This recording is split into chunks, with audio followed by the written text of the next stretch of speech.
The Lumix G92 is here, and it looks very different to what I was expecting, but in a very, very good way. I was actually very fortunate to be invited to the UK pre-launch event for this camera, where I was able to get hands-on with it for about 3 hours or so, which means that this video is essentially going to be like my first impressions, my first thoughts, and of course I'm going to delve into the juicy specs for you guys as well.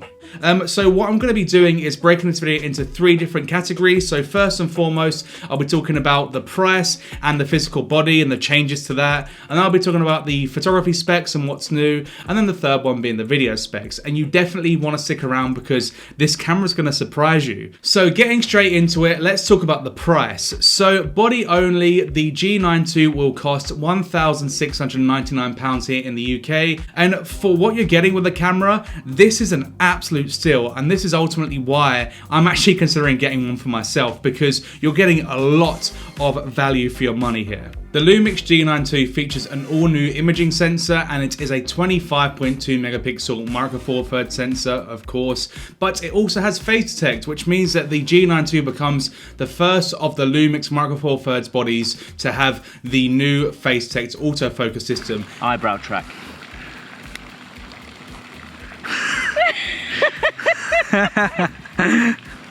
It's working. It is working.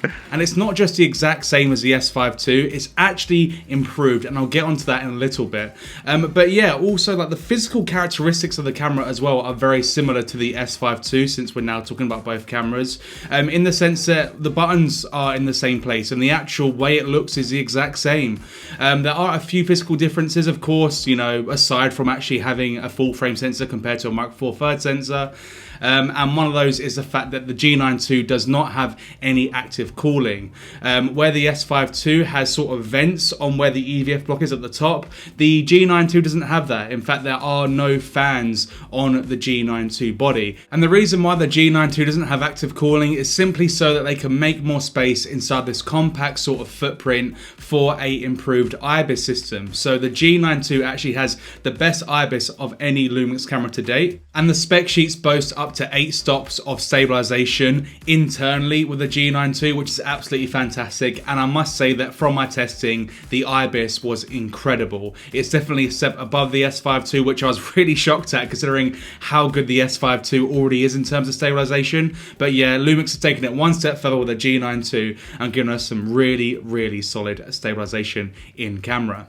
So since it shares a lot of the same physical characteristics as the S5 II, that does also mean that it shares the same full-size HDMI port. It's got USB-C 3.2, and it's also got dual UHS 2 card slots, which is really nice as well. The G92 also holds the latest imaging engine inside, which is said to be twice as fast as its predecessor, which should hopefully mean that we'll get some really, really fast sensor readouts and therefore have better rolling shutter performance. So of course, historically, the G series of cameras have been more sort of photo-led and the GH have been more video-led, but that doesn't mean that the G92 isn't a beast in both camps. In fact, it's got some really, really good specs going on in both sides, and right now we'll get into the photography specs. So of course, because it has a 25.2 megapixel sensor, with a high resolution shooting mode, you can actually take up to 100 megapixel stills, whereby you basically stitch 4 different frames together to make one 100 megapixel image, which is really nice.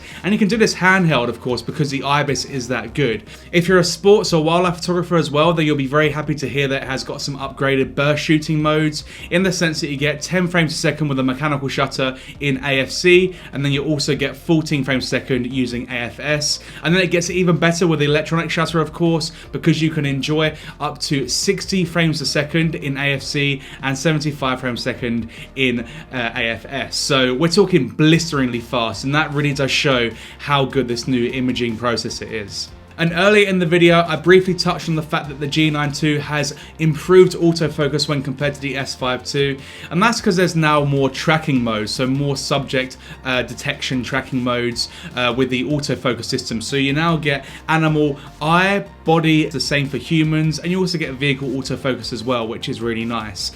So that just gives you a bit more flexibility depending on what you're shooting to really make sure you're using the most optimized autofocus mode for whatever it is that you're trying to get in focus. When I first saw this in the G92, my initial reaction was that I hope that they bring it to the S5 II and the S5 IIX as well, but I guess we'll see.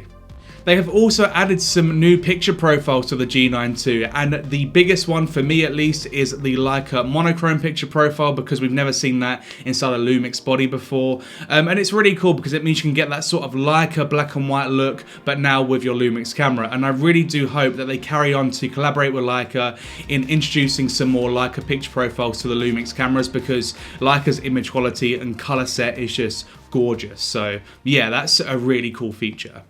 So now let's move on to the video specs of the G92, and this is where it gets really interesting, because this camera definitely is no slouch in this department either, because we are getting 5.8K 4:3, so that's open gate, up to 30 frames a second, and with 10-bit 420 color sampling. And then we're also getting 5.7K up to 60 frames a second, again with no crop, at 10-bit 420 as well, but that's 17:9, so not 4:3.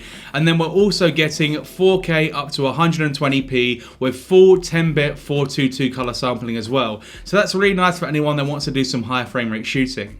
You have the option to record in either all intra or long GOP with the G92, just as you do with the S5 IIX. And another big similarity between those two cameras is actually the ProRes and SSD recording function. So you can shoot up to full HD ProRes 422 HQ internally with a G92, and then outputting to a SSD via the USB-C port, you can do ProRes up to 5.7K at 422 HQ. So we're getting some really nice video codecs here. And again, this is an absolute beast of a camera for video, despite the fact that everyone's always seen the G series as a photocentric sort of lineup. There's a few other new additions to the G92 as well, for example like the dynamic range boost mode and the pre-burst shooting for stills. But since I only had around 3 hours with the G92 on the day, and I don't have one here physically to sort of test it out, I feel like I'm still very new to that sort of stuff, so I don't really feel like I'm as equipped to sort of talk about it just yet. But when I do my in-depth review of the G92, I'll definitely be going through all of that stuff as well. Anyway, that's pretty much all I have to say about the G92 for now, and I am hoping that at some point in the future I can test out this camera but over a longer period of time, because my first impressions are that it's very good at a very attractive price point, and it's basically a no-brainer for those who are already invested in the Micro Four Thirds system. So yeah, anyway guys, if you'd like to know a little bit more about how to get the most out of your Lumix camera, then definitely go ahead and check out this video next, and hopefully you'll find some value there.